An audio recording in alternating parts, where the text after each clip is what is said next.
Okay, welcome back to Week 8, American Literature, a genre study of mystery fiction. So, we're going to provide a little bit more ammunition for your research paper. And this is from Ravens and Writing Desks, Bragging Rights by Sophia, no last name. And this is Holmes versus Dupin, the ultimate detective face-off. Everyone knows who Sherlock Holmes is, but you might have discovered him directly through Conan Doyle's great stories, or probably you saw a film version of one of his many adventures, or his newest screen appearance, BBC's Sherlock. And there are numerous other references to the great detective in our daily lives. Do you know who Sherlock Holmes is? Elementary, my dear Watson. Trivia time. Holmes never says the above phrase, though he does say elementary in The Crooked Man and my dear Watson a few lines before. Recently, however, I discovered that Sherlock, though he may be the most well-known, was not by far the first of his kind. Doyle may have made famous the detective with the clever mind, the discerning eye, and the occasional dry humor, but he only developed what had come before. Who was Holmes' predecessor? The clue is in the text. In the first ever Sherlock Holmes story, A Study in Scarlet, Dr. Watson comments, quote, "You remind me of Edgar Allan Poe's Dupin. I had no idea that such individuals did exist outside of stories." Sherlock Holmes rose and lit his pipe. "No doubt you think you are complimenting me in comparing me to Dupin," he observed. Now, in my opinion, Dupin was a very inferior fellow. That trick of his breaking in on his friend's thoughts with a remark after a quarter of an hour's silence is really very showy and superficial. He had some analytical genius, no doubt, but he was by no means the phenomena as Poe appeared to imagine. And we talked about that before. I have the complete works of Poe on my shelf, so I was very curious to find out about this Dupin fellow, of whom Holmes speaks so disparagingly. Turns out Poe only wrote 3 stories starring Dupin: The Murders in the Rue Morgue, The Mystery of Marie Roget, and The Purloined Letter. These 3 short stories are narrated by a friend of Dupin's, a sort of Dr. Watson character, whose name is never revealed. I won't talk much about the plots of these stories. I highly recommend that you read them yourself. But here is my analysis regarding Dupin, his methods, and his comparison to Holmes. First, I found that the stories could be classified in the following manner. Rue Morgue was quite an adventure story, and rather similar to Sherlock Holmes. Marie Roget was very analytical, as Dupin not only got all his clues from the newspaper, he never left the comfort of his home or exerted himself physically in any way. The Purloined Letter could be called a mixture of the two, having some action, but much less than in Rue Morgue. However, overall, I found Dupin to be much less active than Holmes. Even in Rue Morgue, in both Rue Morgue and Purloined Letter, Dupin does go out to do some investigating. But all in all, he and his unnamed friend are rather secluded on the outskirts of the town and get most of their information from the newspaper, though Holmes does have his penchant moments of excessive smoking and violin playing, he is much more a part of society than Dupin. Before I go on, I must make the point that in no way did I not like Dupin or the aforementioned 3 stories in which he appears. My opinion was quite the opposite. And though it may sound as though I have much to say in favor of Holmes, and even some against Dupin, I must say that in Dupin's day, the term detective had not yet been originated. Dupin was the first of his kind. He was not a professional consulting detective like Holmes. It must have been hard to get permission to look over a crime scene, such as the one in the Rue Morgue, without being in the police force. Dupin's character was a very unique idea at the time. Highest recommendations to Poe. We continue. One thing that I find very strikingly different between Dupin and Holmes is that Holmes is much more a character. Dupin is not as well-rounded a character as Holmes. This may come from the fact that Holmes is in 60 stories and Dupin is in 3. But even in A Study in Scarlet, Sherlock's debut appearance, Holmes is more fully developed in that one novel, an extremely short one though, than Dupin is in his entire literary existence. We know that Holmes plays the violin, smokes a pipe, is an excellent shot, enjoys boxing and wrestling, has an excellent knowledge of the theater, and doesn't know that the earth goes around the sun. Yeah, Watson was amazed by that last one too. But Dupin, can't say that much for him. Sure, he has an excellent mind. Yes, he likes seclusion. He definitely enjoys reading the newspaper. But what else? I suspect that at least he knows the structure of our solar system. And talking about developed characters, what of Dupin's friend with no name? Watson is a clear character as Holmes, though many times portrayed in films incorrectly, but that's for another post. We know about his past in the wars, his medical practice, his married life, but we know practically nothing of the unnamed fellow. It seems as though the unnamed fellow is just there to marvel at Dupin's wisdom, similarly to Watson in many film versions. But despite these differences, there are quite a few similarities. They both like to freak people out by their uncanny perception abilities, despite this being what Holmes so disparagingly accused Dupin of in the quote in the beginning of this post. They both like to show off their knowledge. They both have to deal with the rather dull police. They both agree that the right method is to put themselves in the mind of the criminal, and both use this method time and time again. Watson, unnamed fellow, unbelieving observer, but there is no way out. The criminal couldn't have escaped. Holmes and Dupin. But he did, for we searched the room and he was not there. Therefore, he must have gotten out somehow, or is hiding in some secret place we didn't think of. Now, if you were the criminal, what would you have done? And so on and so forth. I believe I am slightly biased in that I was raised on Sherlock Holmes and just recently discovered Monsieur C. Augustin Dupin.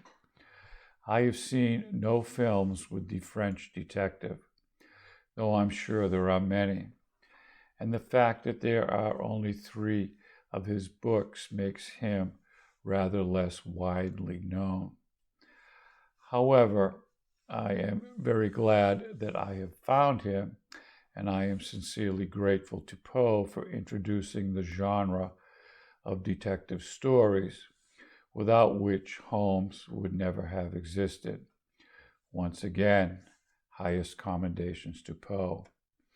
And talking about detectives before Holmes, has anyone heard of Sergeant Cuff from Wiki Collins' Moonstone, regarded as the first true British detective? I feel another round of the ultimate detective face-off is near at hand. Signed, Sophia.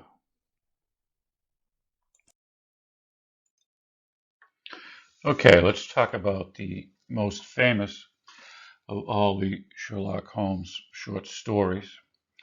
And it's a story entitled The Adventure of the Speckled Band. This article is about the short story. For other uses, see The Speckled Band. The Adventure of the Speckled Band is the 8th Sherlock Holmes short story and the 10th Holmes story overall, following the novels A Study in Scarlet and The Sign of Four by British author Sir Arthur Conan Doyle. It was originally published in Strand magazine in February 1892 with illustrations by Sidney Paget, and later as the 8th story in the collection of The Adventures of Sherlock Holmes. The story tells of Helen Stoner, a soon-to-be married young woman who suspects her stepfather may be trying to kill her in order to retain control of her inheritance. Convinced of her stepfather's intentions, she turns to Holmes for help. The Adventure of the Speckled Band is a classic locked room mystery that deals with the theme of parental greed, inheritance, and freedom. Tinged with Gothic elements, it is considered by many to be one of Doyle's finest works, with the author himself calling it his best story. The story, alongside the rest of Sherlock Holmes' canon, has become a defining part of detective fiction. It has been adapted for television, film, theater, radio, and a video game. It is also part of the exhibit at the Sherlock Holmes Museum. The theatrical adaptation was written and produced by Doyle himself. The plot summary: Sherlock Holmes and Dr. Watson rise unusually early one morning to meet a young woman named Helen Stoner, who fears that her stepfather, Dr. Grimsby Roylott, is threatening her life. Roylott is a doctor who practiced in Calcutta, India, and was married to Helen's late mother when she was a widow living in India. He is also the impoverished last survivor of what was once a wealthy but violent, ill-tempered, and amoral Anglo-Saxon aristocratic family of Surrey, and has already served a jail sentence for killing his Indian butler in a rage. Helen's twin sister died almost 2 years earlier, shortly before she was to be married. Helen had heard her sister's dying words, quote, "the speckled band," but could not decode their meaning. Helen herself, troubled by the perplexing death of her sister, is now engaged. She has begun to hear strange noises and observe strange activities around Stoke Moran, the impoverished and heavily mortgaged estate where she and her stepfather live. Dr. Roylott also keeps strange company at his estate. He is friendly with a band of gypsies on the property, and he has a cheetah and a baboon as pets. For some time, he has been making changes to the house. Before Helen's sister's death, he had modifications made inside the house and is now having the outside wall repaired, forcing Helen to move into the room where her sister died. Holmes listens carefully to Helen's story and agrees to take the case. He plans to visit the manor later in the day. Before he can leave, he is visited by Dr. Roylott himself, who threatens him should he interfere. Undaunted, Holmes proceeds to the courthouse where he examines Helen's late mother's will and then to the countryside. At Stoke Moran, Holmes scrutinizes the premise inside and out. Among the strange features that he discovers are a bed anchored to the floor, a bell cord that is not attached to any bell, and a ventilator hole between Helen's temporary room and that of Dr. Roylott. Holmes and Watson arrange to spend the night in Helen's room. In darkness, they wait until about 3 in the morning. Suddenly, a slight metallic noise and a dim light through the ventilator prompts Holmes to action. Quickly lighting a candle, he discovers on the bell cord the speckled band, a venomous snake. He strikes at the snake with his walking stick, driving it back through the ventilator. Agitated, it fatally attacks Roylott, who had been waiting for it to return after killing Helen. Holmes identifies the snake as an Indian swamp adder and reveals to Holmes the motive. The late wife had provided an annual income of £750 of which each daughter could claim 1/3 upon marriage. Thus, Dr. Roylott plotted to remove both of his stepdaughters before they married to avoid losing most of the fortune he controlled when the daughters took with them their share of the money left for them by their mother. Holmes admits his attack on the state may make him indirectly responsible for Roylott's demise, but he doesn't foresee it troubling him since his actions saved Helen's life. The inspiration for the story comes from Richard Green, the editor of the 2000 Oxford paperback edition of The Adventures of Sherlock Holmes. Green surmises that Doyle's source for the story appears to have been an article named Called On by a Boa Constrictor, a West African adventure in Cassell's Saturday Journal, published in February 1891. In the article, a captain tells how he was dispatched to a remote camp in West Africa to stay in a tumble-down cabin that belonged to a Portuguese trader. On the first night in the cabin, he was awoken by a creaking sound and sees a dark, queer-looking thing hanging down through the ventilator above it. It turns out to be a large boa constrictor. He has seen more likely a python because there are no boas in Africa.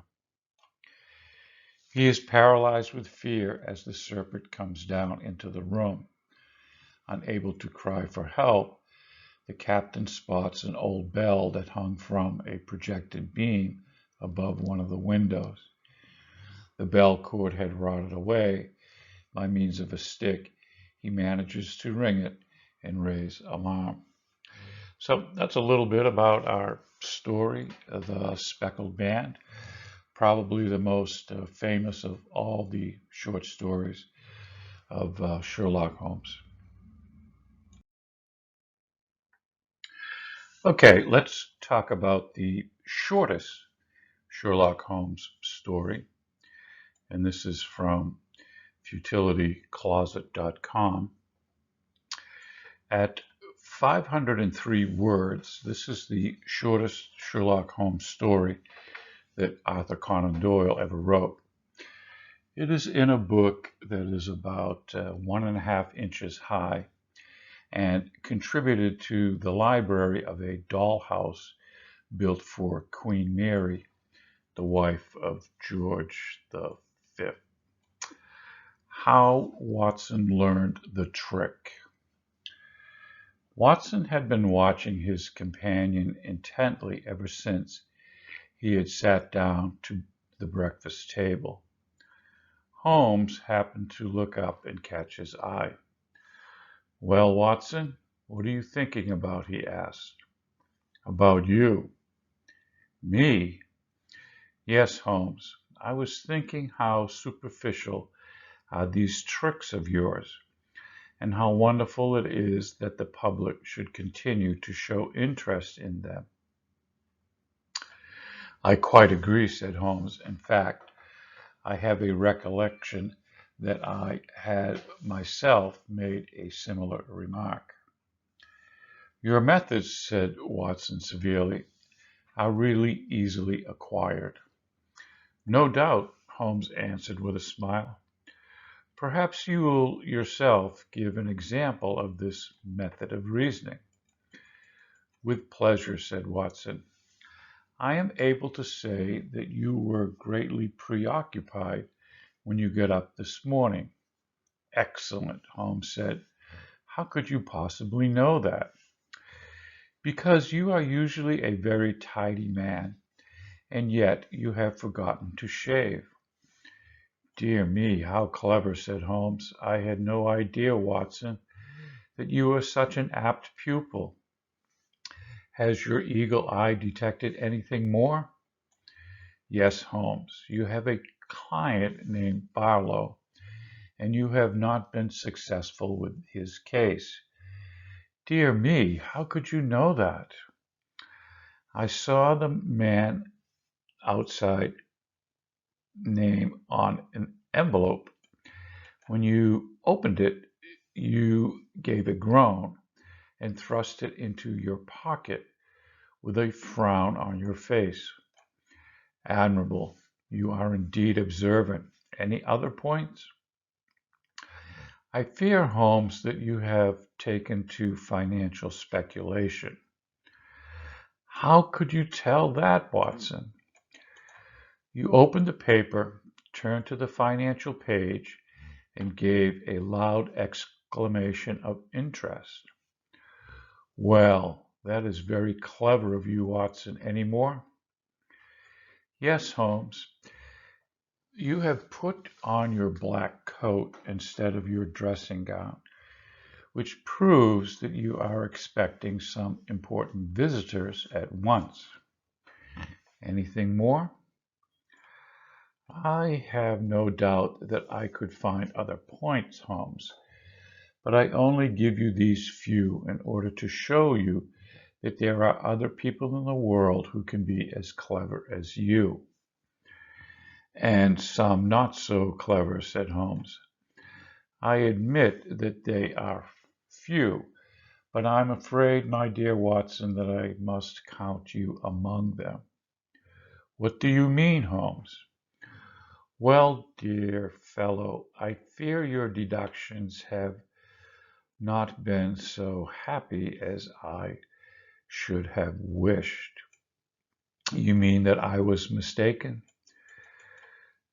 Just a little that way, I fear. Let us take the points in their order. I did not shave because I have sent my razor to be sharpened. I put on my coat because I have worse luck, an early meeting with my dentist. His name is Barlow, and the letter was to confirm the appointment. The cricket page is beside the financial one, and turn to it to find that Surrey was holding its own against Kent. But go on, Watson, go on. It's a very superficial trick, and no doubt you will soon acquire it.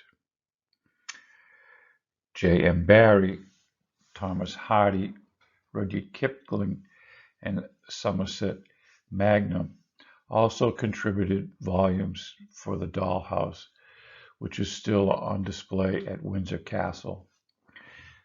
George Bernard Shaw declined to participate. Okay, so that's our shortest Sherlock Holmes story. Okay, so let's take a look at our mystery genre types. And the first one is called the Locked Room Mysteries. One of the early developments started by Poe was the so-called locked room mystery in the Murders in the Rue Morgue. Here the reader is presented with a puzzle and encouraged to solve it before finishing the story and being told the solution. These stories are so called because they involve a crime, normally a murder, which takes place in a locked room. In the simplest case, this is literally an hermetically sealed chamber which, to all appearances, no one could have entered or left at the time of the crime. More generally, it is any crime situation where, again, to all appearances, someone must have entered or left the scene of the crime, yet it was not possible for anyone to have done so. For example, one such Agatha Christie mystery, And Then There Were None, takes place on a small island during a storm. Another on a train stalled in the mountains and surrounded by newly fallen unmarked snow. One of the most famous locked room mysteries was The Hollow Man. The resolution of such a story might involve showing how the room was not really locked, or that it was not necessarily for anyone else to have come and gone, that the murderer is still hiding in the room, or that the person to discover the murder when the room was unlocked, in fact, committed it just then. Our next genre is called the Golden Age, development by later writers. In the 1920s and 30s are commonly known as the Golden Age of detective fiction. Most of the authors are British. Some of them are American, but with a British touch. By that time, certain conventions and cliches had been established, which limited any surprises on the part of the reader to the twists and turns within the plot, and of course, to identify the murderer. The majority of novels of that era are called whodunits, and several authors excelled after successfully leading their readers on the wrong track in convincingly revealing to them the least likely suspect as the real villain of the story. What is more, they had a liking for certain casts of characters and certain settings, with the secluded English country house at the top of the list. A typical plot of the Golden Age mystery followed these lines. A body, preferably that of a stranger, is found in the library by a maid who has just come in to dust the furniture. As it happens, a few guests have just arrived for a weekend in the country, people who may or may not know each other.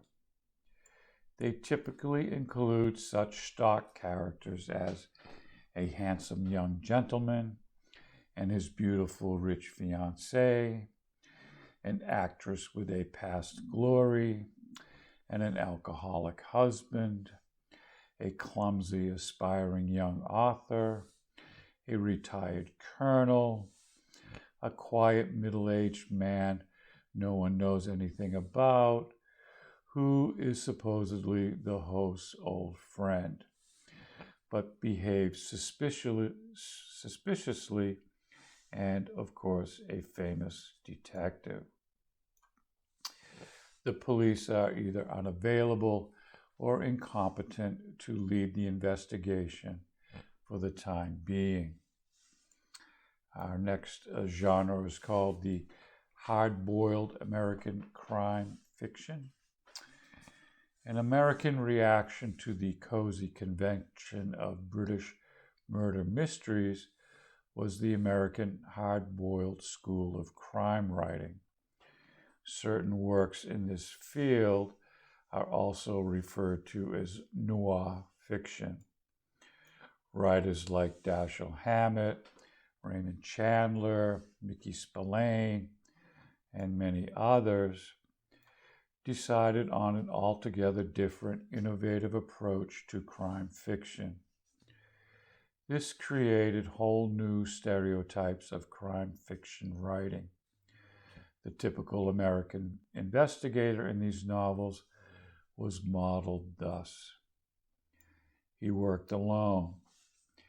He was between 35 and 45 years old or so, and both a loner and a tough guy. His diet usually consists of fried eggs, black coffee, and cigarettes. He hangs out in shady all-night bars. He's a heavy drinker, but always aware of his surroundings and able to fight back when attacked. He also wears a gun. He shoots criminals or takes a beating if it helps him solve a case. He is always poor. Cases that at first seem straightforward often turn out to be quite complicated, forcing him to embark on an odyssey through the urban landscape. He is involved with organized crime and other lowlifes on the mean streets of preferably Los Angeles, San Francisco, New York, or Chicago. A hard-boiled private eye has an ambivalent feeling towards the police. It is his ambition to save America and rid it of its mean element all by himself. He finds it rather tiresome, as an individualist, to fit into the extensive set of rules and regulations for police detectives. As an example, tell me about yourself, Mr. Marlowe. I suppose I have a right to ask. Sure, but there's very little to tell. I'm 33 years old, went to college once. I can still speak English if there's any demand for it. There isn't much in my trade. I worked for Mr. Wilde, the district attorney, as an investigator once. I'm unmarried because I don't like policemen's wives. And a little bit of a cynic. The old man smiled. You didn't like working for Wilde? I was fired for insubordination. I test very high on insubordination, General. Hard-boiled crime fiction just uses a different set of cliches and stereotypes. Generally, it does include a murder mystery. However, that atmosphere created by hard-boiled writers and the settings they chose for their novels are different from English country house murders or mysteries surrounding rich old ladies elegantly bumped off on a cruise ship with a detective happening to be on board. Ian Osby writes, hard-boiled fiction would have happened anyway, even if Agatha Christie and Dorothy Sayers had not written the way they did, or Knox had not formulated his rules. The impetus came from the conditions of American life and the opportunities available to the American writer in the 1920s. The economic boom following the First World War, combined with the introduction of Prohibition in 1920 to encourage the rise of the gangster. The familiar issues of law and lawlessness in a society determined to judge itself by the most ideal standards took on a new urgency. At the same time, the pulp magazines were already exploiting a ready market for adventure stories, what Ronald Knox would have called shockers, which made heroes of cowboys, soldiers, explorers, and masked avengers. It took no great leap of imagination for them to tackle modern crime and detection, fresh from the newspaper headlines of the day, and create heroes with the same vigor. Our next genre is called police investigation themes. By far the richest field of activity, though, has been the police novel. U.S. male writer Hilary Waug's 1920 to 2008 police procedural Last Seen Wearing in 1952 is an early example of this type of crime fiction. As opposed to hard-boiled crime writing, which is set in the mean streets of a big city, Last Seen Wearing carefully and minutely chronicles the work of the police, including all the boring but necessary legwork in a small American college town where, in the dead of winter, an attractive student disappears. In contrast to armchair detectives such as Dr. Gideon Fell or Hercule Poirot, Chief of Police Frank Ford and his men never hold back information from the reader. By way of elimination, they exclude all the suspects who could not possibly have committed the crime and eventually arrived at the correct conclusion, a solution which comes as a surprise to most of them, but which, due to their painstaking research, is infallible. The novel certainly is a whodunit, but all the conventions of the cozy British variety are abandoned. A lot of reasoning has to be done by the police, though, including the careful examination and re-examination of all the evidence available. Waug's police novels lack action in the form of dangerous situations from which the character can only make a narrow escape. But the book is nonetheless a page-turner of a novel, with all the suspense for the reader created through their being able to witness each and every step the police take in order to solve the crime. So that's just a quick look at some of the smaller genres under detective fiction.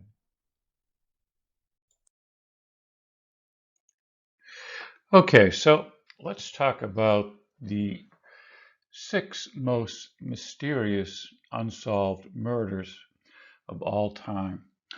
This is an article by Melissa Chan from Time.com. Murders are always disturbing, but some are even worse than that. These murders were brutal and unimaginable in their depravity. The crimes horrified communities and stumped police, leaving questions that lingered for decades afterwards. As years passed without an arrest or even a credible suspect.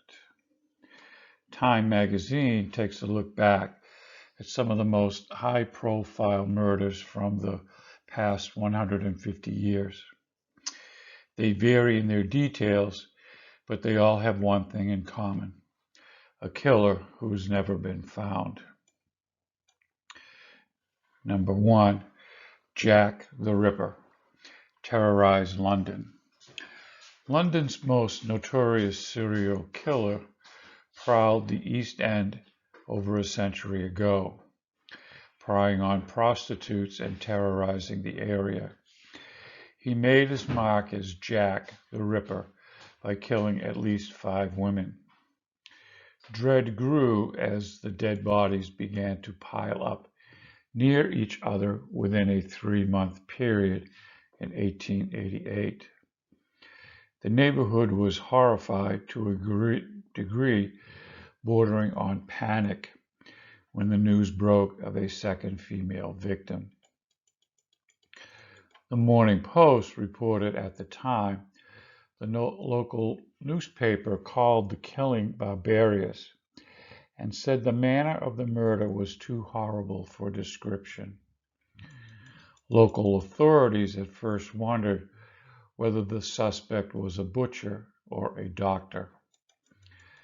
The victims of the so-called Whitechapel murders, Mary Ann Nichols, Annie Chapman, Elizabeth Stride, Catherine Eddowes, and Mary Jane Kelly, were dumped on the streets, according to author David Yost, who explores the 5 deaths in his Elizabeth Stride and Jack the Ripper book.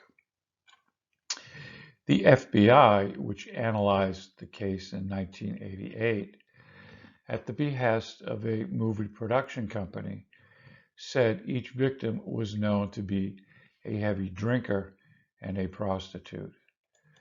They were all targeted because they were readily accessible and were killed swiftly in the early morning hours.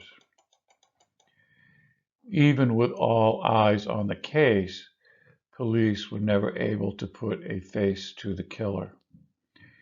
The FBI said local investigations were stymied because forensic technology and other advanced means of thoroughly investigating homicides were non-existent at the time. The National Archives obtained letters exchanged between different law enforcement bosses in 1888 that depicted overwhelmed police departments. Charles Warren, who was the chief commissioner of the Metropolitan Police at the time, asked for help from the City of London Police. We are inundated with suggestions and names of suspects, Warren wrote. Countless historians and criminologists, both amateur and professional, have speculated on the killer's identity. But it appears Jack the Ripper took his secret to the grave. The Black Dahlia, grisly death captures headlines. The sight stopped a mother and her child in their tracks. A woman was lying feet from the sidewalk. The now infamous slaying of 22-year-old Elizabeth Short instantly captured headlines in 1947, with newspapers later dubbing her the Black Dahlia, in part because she had dark hair and an apparent preference for dark clothing. Elizabeth Short, a Massachusetts native who had come to California in pursuit of fame. It's unclear how the aspiring actress met such a grisly fate. Several dozens of people have claimed credit for the high-profile crime.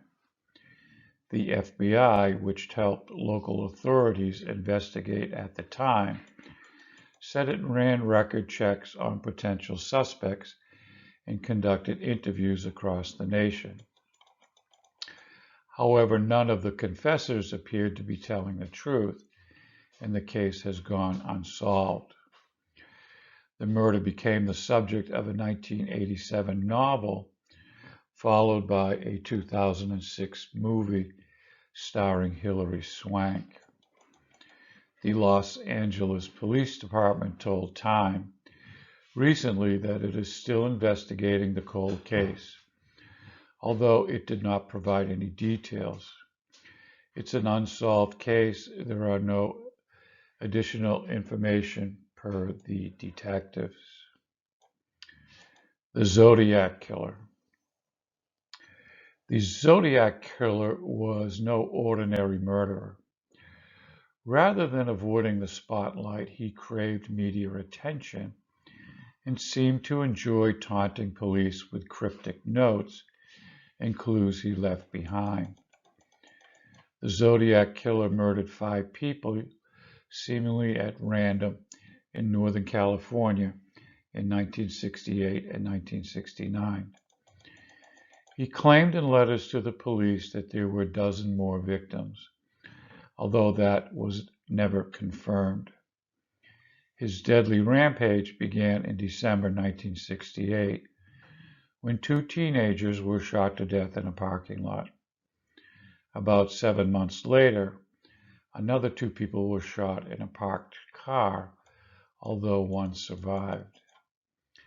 That's when local newspapers started getting letters from someone anonymously claiming to be responsible for the slayings, according to the San Francisco Examiner, which had received the cryptic notes. The newspaper said the letters contained coded messages explaining the killer's motive, as well as a key to help readers decipher his identity. Authorities did not crack the code revealing his name, and the Zodiac Killer went on to stab 2 more people in late September. One of the victims survived and the other died. About 2 weeks later, the killer struck again, fatally shooting a 29-year-old taxi driver, according to the Examiner. Days later, the Zodiac mailed a piece of his latest victim's shirt to the Chronicle newspaper. To this day, no suspects have been confirmed in the case. The San Francisco Police Department said the investigation is ongoing. Tupac Shakur and Notorious Big. The music world was rocked in the late 1990s when rap superstars Tupac Shakur and the Notorious Big were gunned down about 6 months apart. The killings came at a moment marked by intense rivalry between their competing record labels. Both rappers were the top artists of their record companies. Many said the murders were a sign music feuds had gone too far. Shakur was killed first in a drive-by shooting in Las Vegas on September 13, 1996. At the time, the 25-year-old superstar's Death Row record label had been feuding with its competitor, Bad Boy. 6 months later, Bad Boy's Christopher Wallace, better known as the notorious Biggie Smalls, or Biggie, was killed in a similar fashion. The rapper was fatally shot in a drive-by as he was leaving a music industry party in Los Angeles. The two superstars had been friends when both were signed under Bad Boy, according to the FBI, which investigated Biggie's murder, but closed the case in 2005. The pals grew distant after Tupac landed in jail over convictions that included rape, and Biggie rose in popularity. Tupac later switched over to Death Row. It's unclear whether the rivalry played a role in either killing. Both cases stumped police, in part because of uncooperative witnesses. The murder mysteries amassed their own collection of theories, including an unproven one that claims both rappers are still alive and faked their own deaths. Okay, so I wanted to talk a little bit about a hard-boiled detective that made it to contemporary movies. And it's interesting to note that the movies turned into a series, and then after the series ended, novels were written based on the movies. And the character in series name is Dirty Harry, played by Clint Eastwood. And we talked about Clint Eastwood back in our Lit 4 class. So here we are again with Clint Eastwood playing his most famous detective role. And it was actually based on a real person, David Tocci, from the Zodiac killings, an investigator who inspired Dirty Harry. There was an archetype for this type of cop, a real detective who spent 34 years with the San Francisco Police Department. During that time, he worked on more than 100 homicide cases. So, Inspector Harold Francis Callahan, born October 24th, 1928, nicknamed Dirty Harry, is a fictional character and protagonist of the Dirty Harry film series. Callahan is portrayed by Clint Eastwood in each film. In his debut, Callahan became the template of a new kind of film cop, an anti-hero who does not hesitate to cross professional boundaries in pursuit of his own vision of justice, especially when the law is poorly served by an inept, incompetent bureaucracy. All of the Dirty Harry films appear Callahan killing criminals, mostly in gunfights. Phrases he utters in armed robbery standoffs. Made famous, "Go ahead, make my day," or "Do you feel lucky? Well, do you?" These phrases have become iconic. As the 1971 film was criticized for carrying fascist or at least authoritarian undertones, the sequels attempted to become more balanced by pitting Harry against villains with a broader ideological spectrum. The biography of our fictional Inspector Callahan He's an inspector with the San Francisco Police Department, usually with the Homicide Department, although for disciplinary or political reasons, he is occasionally transferred to less prominent units, such as or just sent out of town on mundane research assignments. Callahan's primary concern is protecting and avenging the victims of violent crime. Though proficient at apprehending criminals, his methods are often unconventional. While some claim that he is prepared to ignore the law and professional ethical boundaries regarding them as needless red tape, hampering justice, his methods are usually within the law. He takes advantage of situations that justify his use of deadly force. When a group of men holding hostages in a liquor store in the movie The Enforcer demanded a getaway car, Callahan delivers one by driving the car through the store's plate glass window, then shooting the robbers. Rather than following the rules of the police department, Callahan inserts himself into the scene of the event at the time when the imminent use of deadly force by the criminals justifies his use of deadly force against them. Conversely, in Sudden Impact, when he finds out that Jennifer Spencer, Sandra Locke, his real girlfriend in real life, the person responsible for a series of murder in San Francisco and Sao Paulo, was a victim of rape, killing her unpunished rapist. He lets her go free, indicating that he feels her retribution was justified.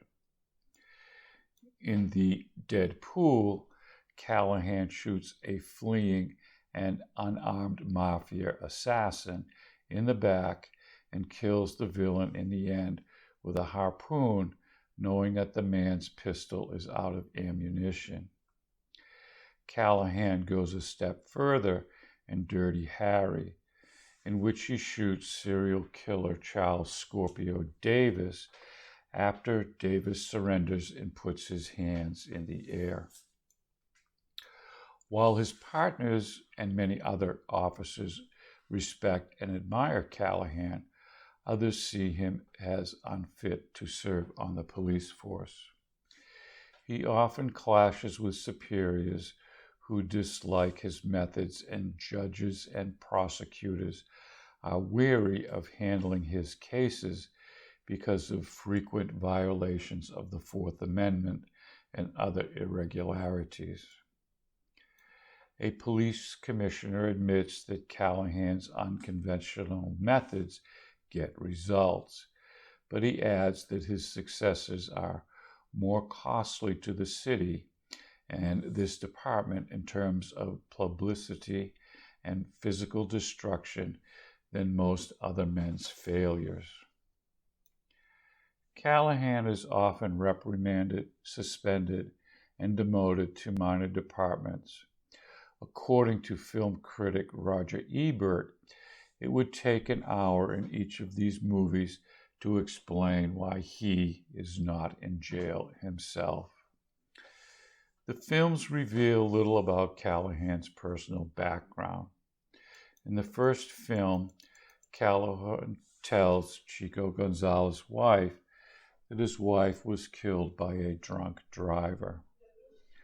The first film's novelizations explain that Callahan grew up in a neighborhood that describes a hostile relationship between the police and residents. Callahan recalls once throwing a brick at a police officer who picked it up and threw it back. The following sequels show that Harry lives within the city limits of a small studio apartment on Jackson Street in the Nob Hill area. so unfamiliar with his neighbors that they refer to him only as the cop who lives upstairs. In Magnum Force, Harry's friend, Charlie McCoy, says, "We should have done our 20 in the Marines, including that they served or should have served together in the armed forces." A coffee mug on Harry's desk at the police station bears the United States Marine Corps seal. His hobbies appear to be consist of target shooting and playing pool.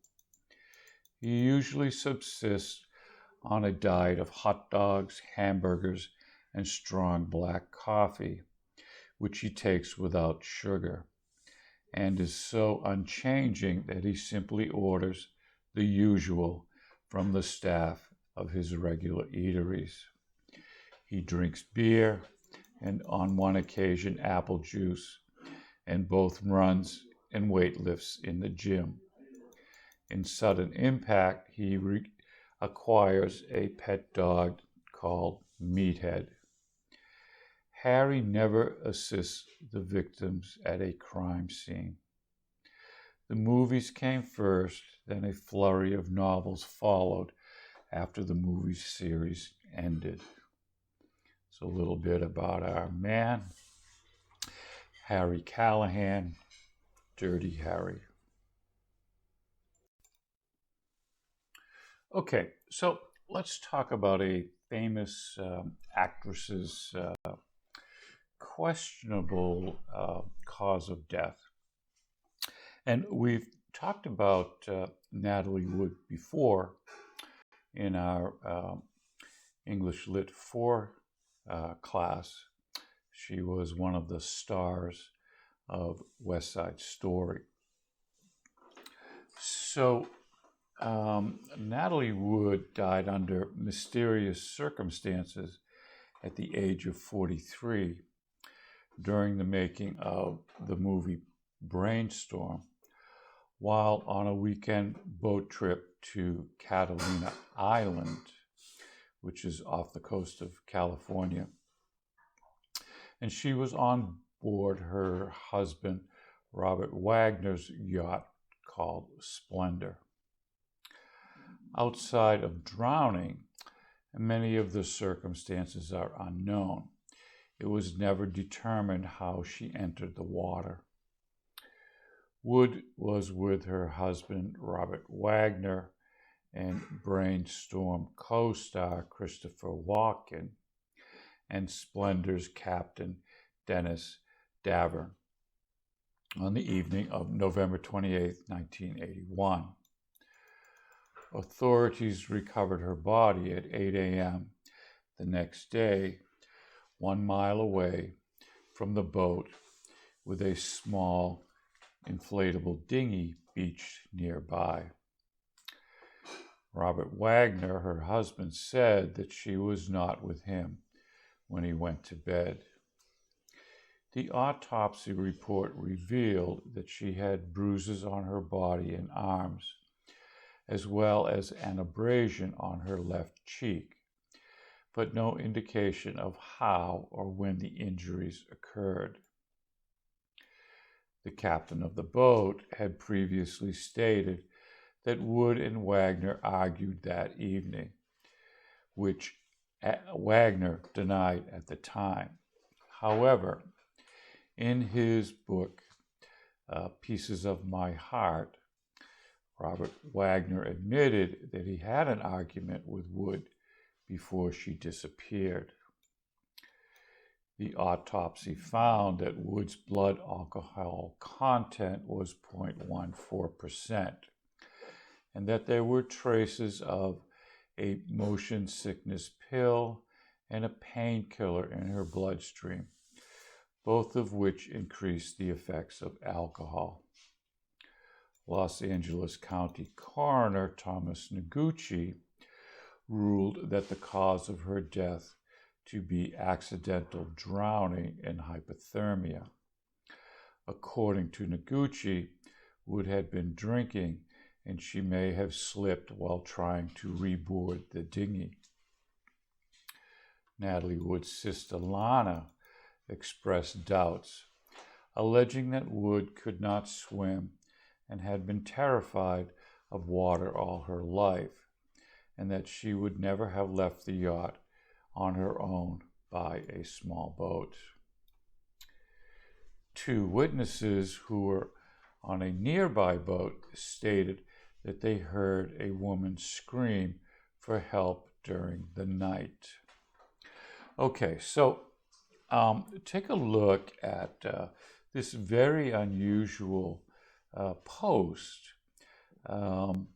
called Kilobytes, which is on Facebook. Now, Kilobytes is a series of very short mystery, detective, crime stories that are told by a speaker who is cooking a meal. It's kind of odd. But the factual materials and the stories that are explained on these posts are very accurate. So take a look. It's called Kilobytes. It's on Facebook.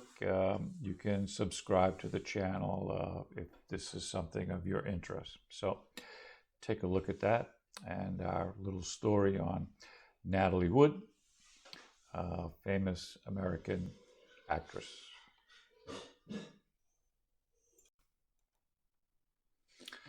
Okay, so let's go through our weekly wrap-up here. So the lesson really kind of focused on our last chance to do some compare and contrast between Sherlock Holmes and Augustin Dupin as detectives.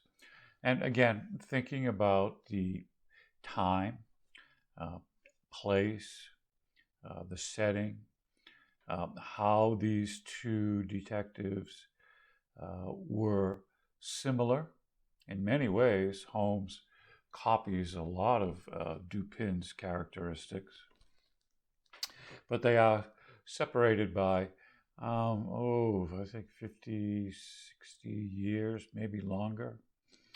And the time and setting and place were very different. We talked a little bit about Sherlock Holmes' most famous short story, which is The Adventure of the Speckled Band. Sherlock Holmes solves a case out in the countryside, a young girl who's getting an inheritance from her mother who's passed away, but the father wants the money and tries to do her in by using a poisonous snake. And instead, he gets bitten by the snake thanks to Sherlock. He saves the day. And then we talked a little bit about the shortest Sherlock Holmes story. It's only about 500 words. And it's, again, Watson trying to copy Holmes's ability to analyze things, find clues from relatively insignificant acts. And of course, Watson fails again. But he keeps trying, so we got to give him credit for that. We kind of went over the mystery genre types. We've really been focusing on what's called the locked room mysteries. Agatha Christie's Murder on the Orient Express is a perfect example of that.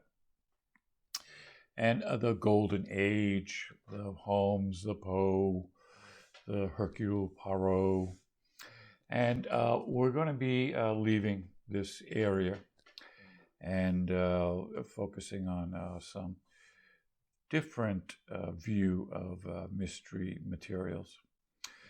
We talked a little bit about the hard-boiled detective, which is America's answer to those locked room mysteries and classical detectives of the golden age. Kind of a hard guy and singularly takes on the world of crime, doesn't follow the rules. He is a policeman, but we wonder for how long. He's always in trouble with his boss. Doesn't take very good care of himself. But it isn't about the crime. It's about the justice. This is very much part of the overall view of all detective fiction. Showing the crime, but focusing on the justice that happens in the end. The bad guy is always caught or killed or somehow has to pay for his criminal offense. We talked a little bit about police investigation themes. We may be touching base on that a little bit later on. We talked about truth is stranger than fiction with an article written by Melissa Chan for Time magazine. And we talked about 4 of 6 of the most mysterious unsolved murders in history. And we talked about Jack the Ripper, who terrorized London, the Black Dahlia, which happened out in California, much more modern times. A murderer called the Zodiac Killer. And we talked about Tupac Shakur and Notorious Big. And these are all crimes that have yet to be solved. We talked about a movie character called Dirty Harry, a series of movies starring Clint Eastwood. Again, sort of that contemporary, hard-boiled American crime fighter. Great at almost sort of vigilante justice. He's the policeman, he's the lawyer, he's the judge, and sometimes the executioner. Total fiction. This would never fly today. But nevertheless, Dirty Harry was quite a popular series back in the 70s and 80s. And people really championed what he was doing. So much for that. We talked about an actress, Natalie Wood, who was starring in a piece of literature we talked about last semester in West Side Story. And her real life questionable death, which happened out on a boat in California. And we introduced a Facebook site called Killer Bites. And it's a series of unsolved or weird or strange detective crimes that have made the news in the past. And it's told to us by an actor who is cooking a meal while they're explaining the story. Kind of weird, but their information is very up to date. And then we finished off with our two mystery music videos. One for what was called the Police Lip Sync Challenge, Bruno Mars song. And we talked about the dance craze that's going around the world, Jerusalem, performed by two European police forces. Okay, and we'll move on to our last slide from here. Okay, so to end the lesson today, our mystery music of the week, we're going to talk about something called the Police Lip Sync Challenge, which was formulated kind of as a community outreach program. And one police department in Texas challenged another police department to create a video lip syncing to their favorite songs. So it became a national sensation. And here's an article from WSET.com News. And the Norfolk Police Department from Virginia, the state of Virginia, won the national contest. There have been hundreds and hundreds of police departments that have put up on Facebook or their web pages or YouTube their departments lip syncing to different songs. So since the challenge got so much national attention, a network television special highlighted some of the best. The Norfolk Police Department's video took home the top prize at the show. They took home the win Monday night in the television special Lip Sync to the Rescue, which featured first responders' lip sync challenge videos from across the country. Last summer, police agencies from across the country took up the lip sync challenge, and many videos went viral, including the Norfolk Police Department's lip syncing to Uptown Funk, a sing-along by Bruno Mars.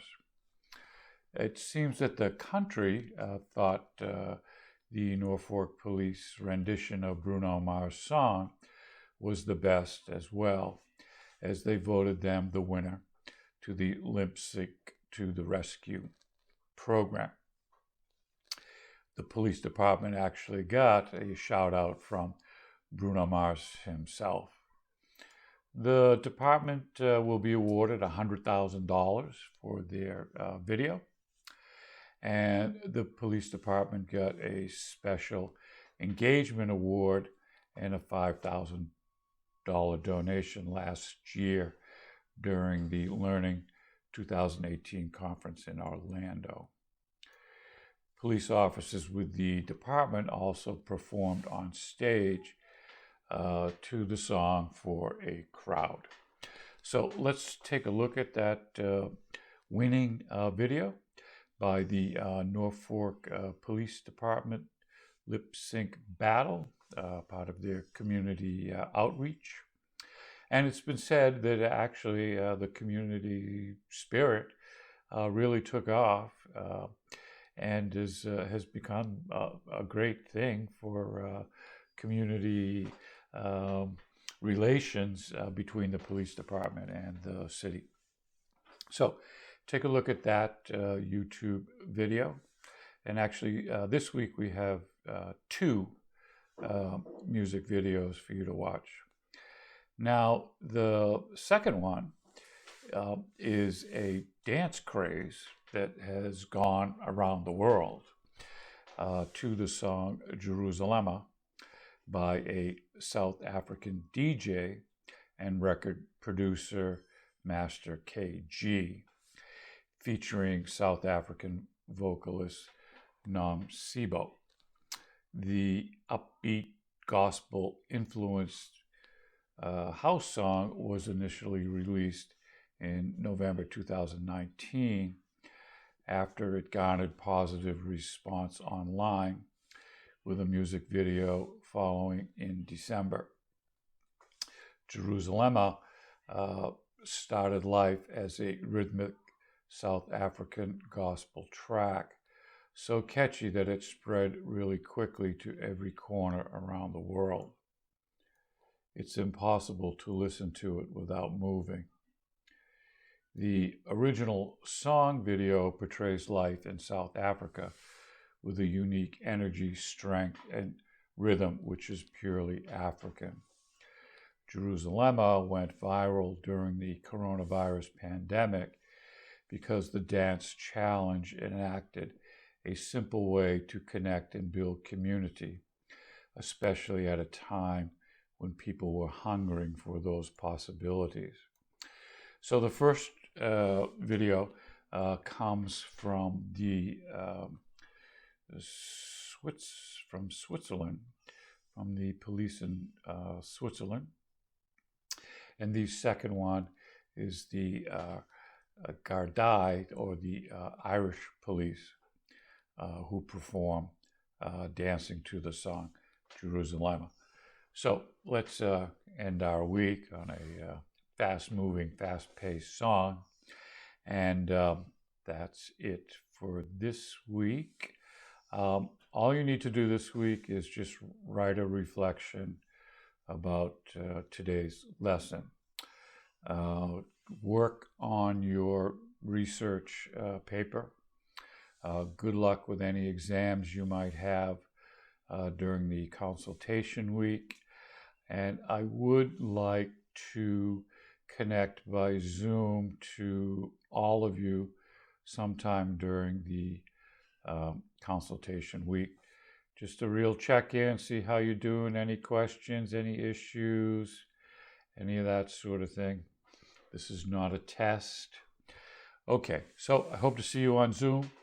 And from here, we're done for today. Thanks for watching. Bye.